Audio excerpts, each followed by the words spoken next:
Hello. Good morning, everyone. Once again, welcome to my class. आज day 3 है और figure of speech आज मैं फाइनल करने का प्रयास करूंगा कि आज फाइनल हो जाए। इससे पहले के वीडियोस में मैंने कुछ जानकारियाँ आपको दी हैं। उन जानकारियों में मैंने आपसे बताया था कि क्या होता है फिगर ऑफ स्पीच। 7 अलंकार आपके कोर्स में हैं जिनका अध्ययन आपको करना है और इन 7 अलंकारों को मैंने शॉर्ट फॉर्म में शैम्पू नाम दिया था और मैंने बताया था कि 7 अलंकारों के जो पहले अक्षर हैं उनको मिला करके शैम्पू का निर्माण होता है। यानी आप 7 अलंकारों को इस शैम्पू नाम से याद कर सकते हैं। इस शैम्पू में से जो पहले 4 लेटर हैं एस सिमिली, एच हाइपरबोल, ए एपोस्ट्रोफी, एम मेटाफर, ये चारों मैंने इसके पहले के वीडियोस में समझाए हैं। डेफिनेशन आप अपनी बुक से देख सकते हैं। यहाँ समझना महत्वपूर्ण है इसलिए मैं आपको समझा रहा हूँ। अब जो 4 अलंकार हो चुके हैं, आज 5वें की बारी है। 5वां जो आप देख रहे होंगे शैम्पू में 5वां लेटर है पी यानी पर्सोनिफिकेशन, जिसे हम हिंदी में मानवीकरण अलंकार कहते हैं। मानवीकरण अलंकार, मानवीकरण नाम से ही प्रतीत हो रहा है। मानवकरण, करण मतलब कर देना, मानव कर देना अर्थात सजीव कर देना। सजीव कर देना तो जब किसी स्टेटमेंट में, किसी स्पीच में किसी निर्जीव को सजीव के गुणों वाला दिखाया गया हो, सजीव की तरह प्रस्तुत कर दिया गया हो, सजीव बना दिया गया हो, then that statement, that speech has personification. For example, आप यहां देख रहे होंगे मैंने कुछ एग्जाम्पल लिखे हुए हैं। Love is blind, love is blind, love यानी प्रेम, ब्लाइंड अंधा, प्रेम अंधा होता है। प्रेम जो कि एक नॉन लिविंग थिंग है, निर्जीव चीज है जिसका कोई रूप और आकार नहीं होता, यानी एक नॉन लिविंग थिंग को ब्लाइंड वही हो सकता है जिसकी आंखें हों जो लिविंग हो। यानी यहाँ एक नॉन लिविंग थिंग को एक लिविंग बनाकर प्रेजेंट किया गया है और लिविंग भी बना के प्रेजेंट किया गया है। अतः यहाँ पर्सोनिफिकेशन यूज किया गया है, मानवीकरण अलंकार का प्रयोग किया गया है। इसी तरह से नेक्स्ट एग्जाम्पल जो आपका है, anxiety is sitting on her face. Anxiety चिंता बैठी हुई है, ऑन हर फेस उसके चेहरे पर, चिंता उसके चेहरे पर बैठी है। Only a living being can sit who has hands and legs, जिसके पास हाथ और पैर हो केवल वही बैठ सकता है। चिंता बैठी हुई है, यानी चिंता जो कि निर्जीव चीज है हमने उसे बिठा दिया है यानी सजीव बना दिया है, निर्जीव को सजीव की तरह से प्रस्तुत किया हुआ है। अतः यहाँ भी अलंकार पर्सोनिफिकेशन है। ऐसे ही आप एक थर्ड एग्जाम्पल देखें, opportunity knocks the door but once. Opportunity जिसे हम अवसर कहते हैं, मौका, अवसर नॉक्स खटखटाता है, द डोर दरवाजा बट वंस लेकिन केवल एक बार।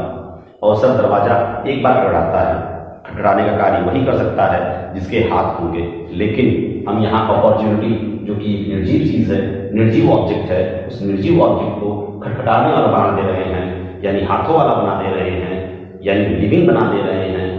We are presenting it as living being. So this speech carries personification, इसलिए यहाँ पर्सोनिफिकेशन का प्रयोग किया गया है क्योंकि निर्जीव को सजीव बना दिया गया है, सजीवीकरण कर दिया गया है। ऐसे ही और भी बहुत से एग्जाम्पल हैं, जैसे death lays its icy hands on king. मृत्यु ने अपने ठंडे हाथ राजा पर फैला दिए, तो मृत्यु के हाथ नहीं हो सकते लेकिन हमने उसे हाथों वाला बना दिया है। इस स्पीच में उसे हाथों वाला बना दिया गया है और हाथों वाला बना दिया गया है यानी सजीव बना दिया गया है, उसे लिविंग बना दिया गया है। अतः यहाँ भी पर्सोनिफिकेशन है। ये होता है आपका पर्सोनिफिकेशन, जिसमें फिर एक बार सुन लीजिए, पर्सोनिफिकेशन में किसी निर्जीव ऑब्जेक्ट को we present as a living being, हम उसे सजीव बनाकर प्रस्तुत करते हैं, सजीव की तरह से प्रस्तुत करते हैं। नेक्स्ट इज ओ, ऑक्सीमोर, विरोधाभास। ऑक्सीमोरन विरोधाभास, नाम से लग रहा है आपको, विरोध और आभास। विरोध का आभास जहां प्रतीत हो, जहां two contradictory qualities, two opposite qualities, दो विरोधी गुणों का प्रयोग एक ही सब्जेक्ट के लिए कर दिया गया हो, यानी जहां पर दो अपोजिट वर्ड्स एक ही सब्जेक्ट के लिए प्रयोग किए गए हो, वहां आप समझ जाइएगा कि ऑक्सीमोरन है, विरोधाभास अलंकार है। आप अक्सर देखते हैं कि जब आपसे कोई पूछता है, आपका मित्र दोस्त या कोई आपका सगा संबंधी आपसे पूछता है कि क्या आपने भोजन किया है, तो आप अक्सर कह देते हैं हाँ थोड़ा बहुत किए हैं, थोड़ा बहुत किए हैं। यहां आप दो अपोजिट वर्ड्स का प्रयोग कर रहे हैं। अगर आपने थोड़ा किया तो फिर आपको बहुत नहीं कहना चाहिए था, और अगर आपने बहुत कह दिया तो आपको थोड़ा नहीं कहना चाहिए था। यानी आप यहां दो कॉन्ट्राडिक्टरी, टू अपोजिट वर्ड्स का प्रयोग कर रहे हैं, दो विलोम शब्दों का प्रयोग कर रहे हैं, दो विरोधी शब्दों का प्रयोग कर रहे हैं, अतः यहां विरोधाभास है। आप अक्सर देखते हैं लोग कह देते हैं कि बहुत होशियार मूर्ख है, तो जिसे हम होशियार बना रहे हैं उसे फिर हम मूर्ख नहीं कह सकते, और जिसे हम मूर्ख कह रहे हैं फिर वो होशियार कैसे हो सकता है। अतः यहां भी दो विरोधी शब्दों का प्रयोग, वाइजेस्ट फूल, सबसे होशियार मूर्ख, वाइज और फूल, दो अपोजिट वर्ड्स प्रयोग किए गए हैं, विरोधाभास है, ऑक्सीमोरन है। यहाँ पर और एग्जाम्पल दिए गए, जैसे जो आपका फर्स्ट एग्जाम्पल है, life is the bitter sweet, जीवन एक कड़वा मीठा है, कड़वा मीठा है, that which is bitter can not be sweet, जो कड़वा है उसे हम मीठा नहीं कह सकते, और जो मीठा हो ही गया फिर उसे कड़वा कैसे कहा जाए। यानी दो opposite words for the same subject, same एक ही कर्ता के लिए हमने दो विरोधी शब्दों का प्रयोग किया हुआ है, दो कॉन्ट्राडिक्टरी क्वालिटीज का प्रयोग किया हुआ है, अतः यहाँ पर विरोधाभास है। यहाँ भी आप देख रहे होंगे। नेक्स्ट जो आपका एग्जाम्पल है, it is an open secret, यह एक खुला रहस्य है। तो जो खुल गया, we can not call it a secret, हम उसे रहस्य नहीं कह सकते, और जिसे हम रहस्य कह रहे हैं इसका मतलब वो खुला नहीं हो सकता। यानी यहाँ दो विरोधी शब्दों का प्रयोग, विरोधी शब्दों का प्रयोग एक सेम सब्जेक्ट के लिए किया गया है, अतः यहाँ विरोधाभास है, ऑक्सीमोरन है। इसी तरह से एक जो आपका और एग्जाम्पल है, I am feeling a sweet pain, मैं महसूस कर रहा हूं एक मीठा दर्द। जो मीठा हो गया उसे फिर हम दर्द कैसे कर सकते हैं, और जो दर्द होगा वो कभी मीठा हो ही नहीं सकता। अतः आप देख रहे होंगे दो विरोधी शब्दों का प्रयोग, दो अपोजिट वर्ड्स का प्रयोग, दो कॉन्ट्राडिक्टरी क्वालिटीज का प्रयोग एक ही सब्जेक्ट के लिए कर दिया जा रहा है, और जहां भी ऐसा दिखाई दे आप समझ जाइएगा कि वहां ऑक्सीमोरन है। ऐसे ही आपकी एक पोयम है आपके कोर्स में सर हेनरी वॉर्टन की, जिसका नाम है character of A happy life, जिसमें एक खुशहाल व्यक्ति का चरित्र कैसा होता है, उसका आचरण कैसा होता है, हाउ डज ही बिहेव, कैसा वो आचरण करता है, ये उस बताया गया है। बहुत सारी क्वालिटीज उसमें बताई गई हैं, और लास्ट लाइन में लिखा हुआ है the happy man is one who, प्रसन्न इंसान वही होता है, लास्ट में लिखा हुआ है and having nothing he had all, और कुछ न होते हुए उसके पास सब कुछ होता है। तो एक तरफ हम कह रहे हैं कि कुछ नहीं होता है, और एक तरफ कह रहे हैं सब कुछ होता है। यानी एक ही स्टेटमेंट में हम दो विरोधी शब्दों का प्रयोग, दो विरोधी तरीके से प्रस्तुतिकरण कर रहे हैं, और जब भी दो विरोधी शब्दों का प्रयोग, क्वालिटीज का प्रयोग किया गया हो तो ऐसा उसे हम विरोधाभास कहते हैं। अब आते हैं नेक्स्ट, अगला जो लास्ट अलंकार आता है ओ, लास्ट लेटर आपका फिर ओ है, जिसे हम कहते हैं ओनोमाटोपोइया, ध्वनि सूचक अलंकार। ध्वनि सूचक, जैसा नाम से लग रहा है, ध्वनि मतलब आवाज, सूचक मतलब सूचना देने वाला, आवाज की सूचना देने वाला, आवाज की सूचना देने वाला यानी साउंड की सूचना देने वाला।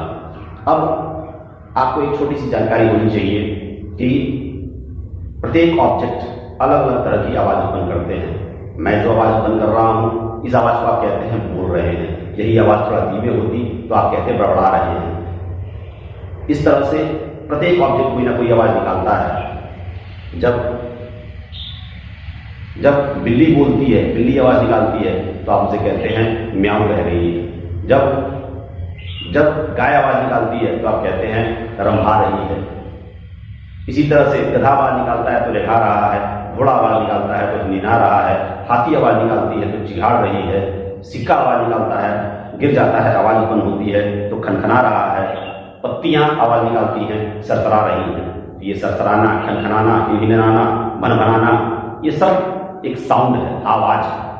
इसी को हम अंग्रेजी में जैसे घोड़े की आवाज हिनहिनाना को नेई कहते हैं, गधे की आवाज को ब्रेइंग कहते हैं, उसी तरह से हम गाय भैंस की आवाज को लोइंग कहते हैं, पशुओं की आवाज को लोइंग कहते हैं, पक्षियों की आवाज को ट्विटिंग कहते हैं, इसी तरह से हाथी की आवाज को ट्रम्पेटिंग कहते हैं।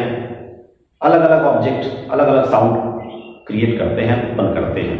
अगर ये साउंड सजेस्ट करने वाले, साउंड की सूचना देने वाले शब्द किसी स्टेटमेंट में प्रयोग किए गए हों और साउंड के द्वारा आपको अर्थ का आभास कराया जा रहा हो, साउंड वाले शब्दों का प्रयोग कर दिया गया हो, तो समझ जाइएगा वहां ध्वनि सूचक ओनोमाटोपोइया अलंकार है। जैसे फॉर एग्जाम्पल, यहाँ एक मैंने एग्जाम्पल लिखा हुआ है, the birds twittering in their nest, पक्षी अपने घोंसलों में चहचहा रहे हैं। चहचहाना, twittering, this word is suggesting about sound. ये जो वर्ड है ये ध्वनि की सूचना दे रहा है और ध्वनि की सूचना देने वाला शब्द प्रयोग कर दिया गया है, that means this speech carries onomatopoeia. इसका मतलब है कि इस स्पीच में ओनोमाटोपोइया अलंकार का प्रयोग किया गया है। ऐसे ही जो आपका नेक्स्ट एग्जाम्पल है, द स्नेक हिसेस, सांप फुफकारता है। तो फुफकारना, फुफकारना जो है ये साउंड की सूचना दे रहा है, आवाज की सूचना दे रहा है, आवाज की सूचना दे रहा है, अतः इसे हम कहते हैं कि यह ध्वनि सूचक अलंकार है, क्योंकि यहां भी साउंड का प्रयोग किया गया है। ऐसे ही आपकी पोयम है the elegy written in country churchyard, an elegy written in country churchyard. उस थॉमस वे की पोयम में एक लाइन आई हुई है, the lowing herd wind slowly over the lea, यानी जो पशु हैं वो रंभाते हुए चारागाह से धरती और वापस लौट रहे हैं। उस लाइन में ये व्याख्या की गई है। तो रंभाते हुए, लोइंग, लोइंग जो वर्ड है वो it suggest about the sound of those cattle. आप यह उन पशुओं की आवाज की सूचना दे रहा है, सुझाव दे रहा है, और जब कोई साउंड सुझाव देता है तो वहां ओनोमाटोपोइया अलंकार होता है। इस तरह से ये 7 अलंकार आपके कोर्स में हैं। अब एक बार मैं फिर आपको पूरी तरह से एक रिवाइज कर देता हूं शॉर्ट फॉर्म में, शॉर्ट रूप में। सिमिली, जैसा कि मैंने बताया था कि सिमिली में दो अपोजिट, दो डिसिमिलर ऑब्जेक्ट्स होते हैं, असमान ऑब्जेक्ट्स होते हैं। दो असमान ऑब्जेक्ट्स के बीच तुलना की जाती है। उन दोनों असमान ऑब्जेक्ट के बीच एक क्वालिटी कॉमन दिखलाई गई होती है और उनमें एज लाइक्स में से किसी एक का प्रयोग तुलना के लिए किया गया होता है। नेक्स्ट था हाइपरबोल, जिसमें बातों को बढ़ा चढ़ाकर कहा गया होता है और एग्जैगरेशन की रियलिटी का वर्णन किया गया होता है। अगला था एपोस्ट्रोफी, संबोधन, जिसमें किसी डेड को, किसी पर्सोनिफाइड ऑब्जेक्ट को, किसी एब्स्ट्रैक्ट आइडियाज को संबोधन किया गया होता है, पुकारा गया होता है। अक्सर इसमें ओ या साइन ऑफ एक्सक्लेमेशन प्रयोग किया गया होता है। नेक्स्ट है मेटाफर, रूपक, जिसमें किसी एक ऑब्जेक्ट को दूसरे ऑब्जेक्ट का रूप दिया गया होता है। जब भी किसी स्टेटमेंट में एक ऑब्जेक्ट को दूसरे ऑब्जेक्ट का रूप दिया गया होता है, वहां मेटाफर होता है। ऐसे ही पर्सोनिफिकेशन, जब निर्जीव को सजीव की तरह से प्रस्तुत किया गया होता है तो वहां पर्सोनिफिकेशन होता है। जब दो विरोधी गुणों का प्रयोग, दो कॉन्ट्रेक्टरी क्वालिटीज का प्रयोग, दो अपोजिट वर्ड्स का प्रयोग किया गया होता है, वहां ऑक्सीवर्णन होता है। और जब किसी स्टेटमेंट में साउंड का प्रयोग किया गया होता है तो वहां ओनोमाटोपोइया होता है। इस तरह से ये 7 अलंकार आपके कोर्स में हैं और ये 7 अलंकार आपको अध्ययन करने हैं। इनकी परिभाषा आपसे, इनकी डेफिनेशन आपसे एग्जाम में पूछी जाती है विद एन एग्जाम्पल। तो आपको जो भी एग्जाम्पल इसमें इजी लगे वही एग्जाम्पल आप याद कर सकते हैं और एग्जाम में उस एग्जाम्पल को आप प्रेजेंट कर सकते हैं। अब एक डेफिनेशन मैंने यहाँ नहीं लिखवाई हुई है, वो डेफिनेशन आप अपनी बुक से या किसी भी माध्यम से जो आपको इजी लगे उससे आप याद कर सकते हैं। लेकिन अगर आप चाहें तो इन बातों से आप अपने डेफिनेशन को याद रखने में आसानी होगी। अब अगले वीडियो में मैं आपको इसकी कुछ, इससे संबंधित कुछ एक्सरसाइज मैं आपको बताऊंगा और एक्सरसाइजेस सॉल्व करा करके मैं ये चीजें और भी क्लियर कर दूंगा। तब तक मिलते हैं नेक्स्ट वीडियो में। धन्यवाद।